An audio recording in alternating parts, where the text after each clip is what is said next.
महाराष्ट्र के विधानसभा चुनाव में अब यक्ष प्रश्न बन गया है कि मुंबई समेत पूरे महाराष्ट्र के मुसलमान किसके साथ हैं। आगामी चुनाव में किसको अपना वोट डालेंगे, क्योंकि अब हर राजनीतिक दल इस कवायद में जुट गया है कि कैसे मुसलमानों का भरोसा जीता जाए। खासकर असदुद्दीन ओवैसी और अखिलेश यादव की पार्टियां इस काम में जुटी हुई हैं। आपको बता दें कि पिछले चुनाव में दोनों ही दल यानी कि AIMIM और समाजवादी पार्टी ने 2-2 सीटें जीती थी वहां। लेकिन अब अखिलेश यादव ओवैसी के गढ़ में सेंधमारी का प्लान बना रहे हैं। कैसे, देखिए रिपोर्ट।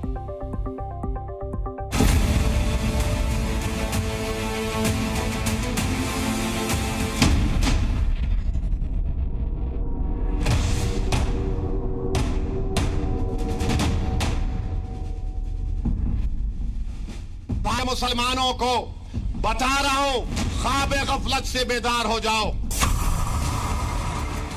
महाराष्ट्र की चुनावी रणभूमि में महाभारत होने की तैयारी जोर शोर से हो रही है। इस बार एक सवाल महाराष्ट्र की सियासत को लेकर सबसे ज्यादा उठ रहे हैं कि क्या महाराष्ट्र के मुस्लिम इस बार सत्ता में बड़ा खेला कर पाएंगे, और क्या इस बार असदुद्दीन ओवैसी के साथ साथ अखिलेश यादव भी सबसे बड़े खिलाड़ी के रूप में नजर आएंगे।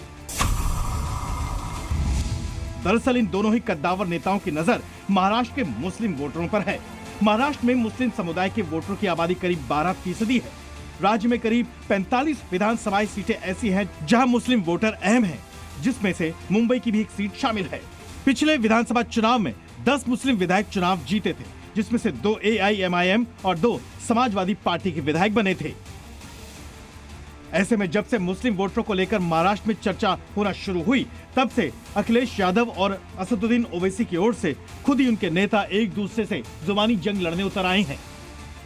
गाँव में आने दो, दुनिया में आने दो, जहाँ भी आ रहे वो हमने सुना है, नेता है, आ रहे अपनी पार्टी के लिए। मगर मेरा जहाँ तक ख्याल है, मैं तो समझ रहा हूँ कि महाविकास आघाड़ी का वो हिस्सा है। तो क्या ये महाविकास आघाड़ी साथ में लड़ रही है, नहीं लड़ रही है, तो हमको पता नहीं है। अब चुनाव है, सबको लड़ने का अधिकार है। धुलिया आ रहे हैं, मालेगांव आ रहे हैं। धुलिया में कहाँ पूर्वांचल को रहते हैं, बहुत कम लोग पूर्वांचल के हैं, और मालेगांव में कहाँ यूपी के कम लोग हैं। हम जा रहे हैं वहाँ पर जहाँ के लोग भी हैं।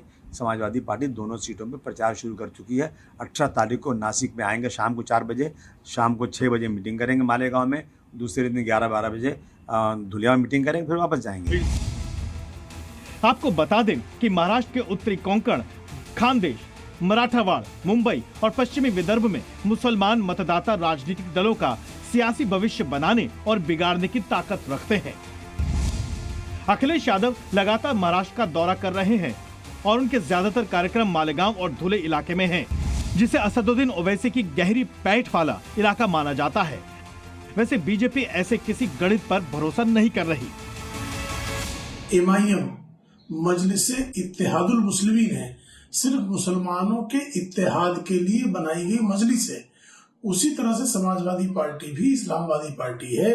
इसलिए श्रीमान अखिलेश यादव महाराष्ट्र में आएंगे तो मुस्लिम वोटों के ध्रुवीकरण के अलावा वो और क्या करेंगे।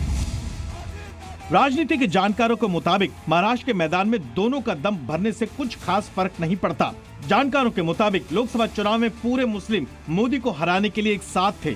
विधानसभा में ऐसा नहीं है। विधानसभा में चुनाव क्षेत्र अलग होते हैं, इसमें उतनी संख्या मुस्लिम की नहीं होती और उसमें भी बहुत बंटवारा होगा। हाँ, ये वोट कटवा जरूर साबित हो सकते हैं। तो अखिलेश यादव अगर यहाँ पर उम्मीदवार खड़ा करता है तो अबू आदमी और उनका इधर मुस्लिम एरिया में बहुत प्रभाव है। तो अगर वो आघाड़ी के साथ जाते हैं तो बात अलग है, लेकिन अभी तक आघाड़ी के बारे में ऐसा हुआ है कि उनको इतने पार्टियां और उनकी खींचतान इतनी है कि और कोई किसी को लेके किसको सीट कहाँ देगा, ऐसा उनके लिए सवाल है। तो इसके लिए वो ज्यादा करके अलग ही लड़ने की संभावना है। तो समझो अलग लगे तो वो वोट खा जाएंगे। दूसरी ओर एकनाथ शिंदे की अगुवाई वाली बीजेपी, शिवसेना, एनसीपी ने तय कर लिया है कि महाराष्ट्र के चुनाव में इस बार वो विरोधियों पर मिलकर भारी पड़ेंगे। अश्विनी पांडे और अंकुर त्यागी के साथ ब्यूरो रिपोर्ट, जी मीडिया।